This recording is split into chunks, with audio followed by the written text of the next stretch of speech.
Magandang araw, narito na ang headlines dito sa Philippine News Agency. Nilinaw ni AFP Chief of Staff General Romeo Browner Jr. na isa sa ilalim lamang sa repair o pagkukumpuni ang BRP Sierra Madre at hindi ito papalitan. Binigyan diin ni Browner na commission ship ng Philippine Navy at pagmamayari ng Pilipinas ang nasabing barko kung kaya't may karapatan ang bansa na imintena ito. Matatanda ang sinabi ni AFP spokesperson Colonel Medel Aguilar na maninindigan ng Pilipinas sakaling may magtangkang tanggalin ang BRP Sierra Madre sa Ayungin Shoal. Ang BRP Sierra Madre ay isang World War II landing ship tank na pinasadsad ng Philippine Navy sa Ayungin Shoal upang magsilbing military outpost para bantayan ang exclusive economic zone ng Pilipinas.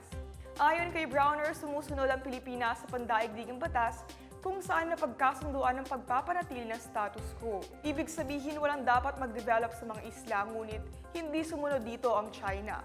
Dagdag pa ni Browner, ang kasunduang ito ang nagpapahayag na ang Pilipinas ay hindi lang sumusunod sa batas, kundi nangangalaga rin sa kapayapaan at kinabukasan ng rehiyon. Mas makakatulong sa pagbangon ng ekonomiya ng bansa ang pisikal na pagpasok ng mga empleyado sa kani-kanilang mga trabaho. Paliwanag ni Go Negosyo founder Joey Concepcion, wala masyadong magiging paggalaw kung naka-work from home ang mga trabahador. Mangangahulugan din anya ito ng mas mababang consumption para sa bansa.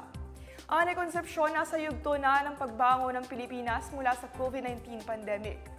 Paniwala niya, ang mas maraming paggastos ay magre-resulta sa mas malakas na ekonomiya. Nitong Hulyo ay inalis ni Pangulong Ferdinand R. Marcos Jr. ang State of Public Health Emergency sa buong Pilipinas. Kasabay nito, nagluwag na rin ang mga health protocols kaugnay ng COVID-19. Bahagya ding lumago ang ekonomiya na umabot sa 4.3% sa ikalawang quarter ng taon. Bahagyang bumaba ang level ng tubig sa Angat Dam sa nakalipas na mga araw ayon sa Pag-asa. Ang Angat Dam ang pangunahing pinagkukunan ng supply ng tubig ng Metro Manila. Sa huling tala ng Pag-asa, bumaba sa 198.12 meters ang tubig sa Angat Dam ngayong araw mula 198.28 meters kahapon. Sa kabila ng pagbaba, nananatili pa rin sa minimum operating level ang dam. Ayon sa Pag-asa, nasa 210 meters ang normal high water level ng Angat Dam, habang ang minimum operating level nito ay 180 meters. Umaasa naman si Pag-asa hydrometeorologist Edgar de la Cruz na makararanas muli ang bansa ng malakas na pag-ulan sa Setyembre at Oktubre para umabot sa normal high level ang tubig sa Angat Dam sa susunod na taon. Anya, kailangan ng nasa 2 malakas na bagyo para madagdagan ang tubig sa dam. Bumaba na rin anya ang level ng tubig sa iba pang dam sa bansa, pero nananatiling sapat ang tubig sa mga ito bunsod ng pag-ulang dala ng bagyong Dodong, Egay at Falcon. Naunang sinabi ng Pag-asa na 26 na probinsya sa bansa ang inaasahang makararanas ng tagtuyot dulot ng El Nino sa katapusan ng Enero 2024.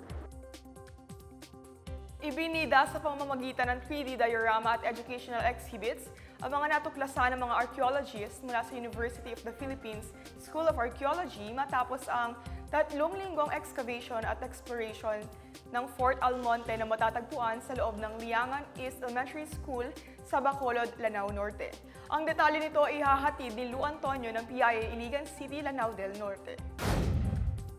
Noong panahon ng mga Kastila ay nagsilbing defense point laban sa mga raiders sa coastline ng Western Mindanao, ang Fort Almonte sa Bacolod, Lanao del Norte. Itinayo noong 1891, ipinangalan ang nasabing lugar kay Spanish Admiral Pedro de Almonte Verastegui na nanguna sa kolonisasyon sa Mindanao at Jolo noong 1639. Layo ng archaeological project na ito na ipaalam ang historical importance ng lugar na nagpapakita ng socio-political dynamics sa pagitan ng mga lokal at ng mga mananakop noong panahon ng Kastila, Amerikano at Hapon. Fort Almonte is the only standing structure in the province of Lanao del Norte.